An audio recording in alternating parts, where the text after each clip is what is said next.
This video is sponsored by Noregon, the commercial vehicle data experts. Visit Noregon.com to learn more. So there's been some restructuring going on around here. Jason's down in the shop running the bigger picture stuff, and I'm up here taking care of the day-to-day. Not gonna lie, I feel pretty optimistic right now. This whole flying solo thing is a piece of cake. Hashtag I got this.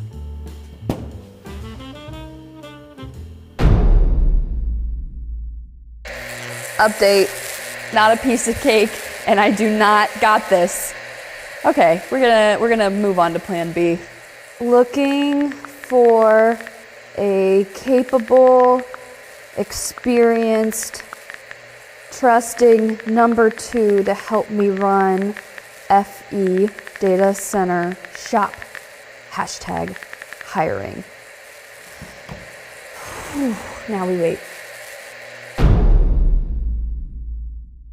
After days of painstaking searching, hours of resume reading, and some really weird phone calls, no, we can't offer retirement at 35.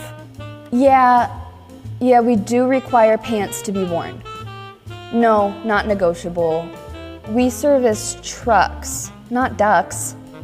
What would that even mean? I mean, yeah, juggling is impressive. I don't see how it would be relevant for this position at all. I'm just a little drained, you know? This feels a lot like truck data overload. What do we do when we have too much service information coming at us and we need to find the right answer? Sounds like we could use a service data analysis refresher.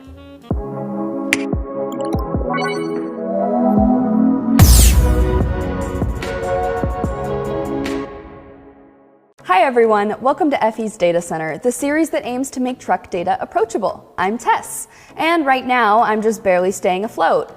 It's easy to feel overwhelmed by so much information that you want to ignore it and keep doing what you've always done, but then we don't get any better. So let's buckle down and take a look at what is more important. Today's trucks are generating trailer loads of data, and in the service world, that means fault codes. Start by focusing on the fault codes that are most numerous or costly. Engine and after-treatment fault codes are a great place to start.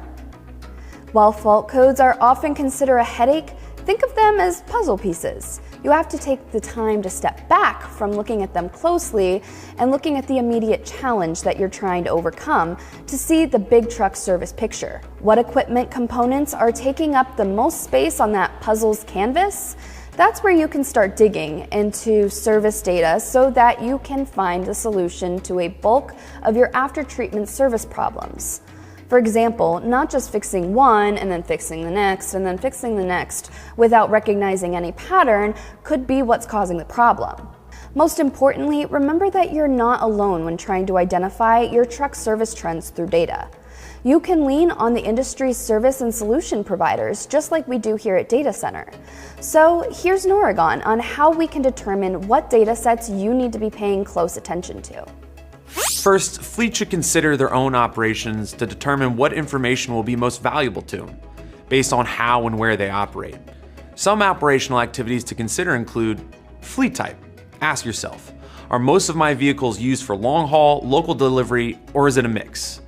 Next, address concerns based on where your trucks operate. For example, fleets in Colorado are much more likely to be concerned with a DEF heater issue than a fleet from Florida. Finally, evaluate the makeup of your fleet. How many nameplates are in your fleet? What are the common makes and models? Now that you have this information, you need to evaluate your maintenance and operations and define some goals. Are you more concerned with maximizing uptime or minimizing maintenance costs? The answers to that may vary based on which set of vehicles you are analyzing. To meet these goals, you'll have to properly collect and analyze data. Try to maximize the amount of data you are collecting from your fleet. One way to do this is pairing remote diagnostic information from telematics with the data from physical diagnostic connections. And finally, be sure to follow best practices for capturing and analyzing the data.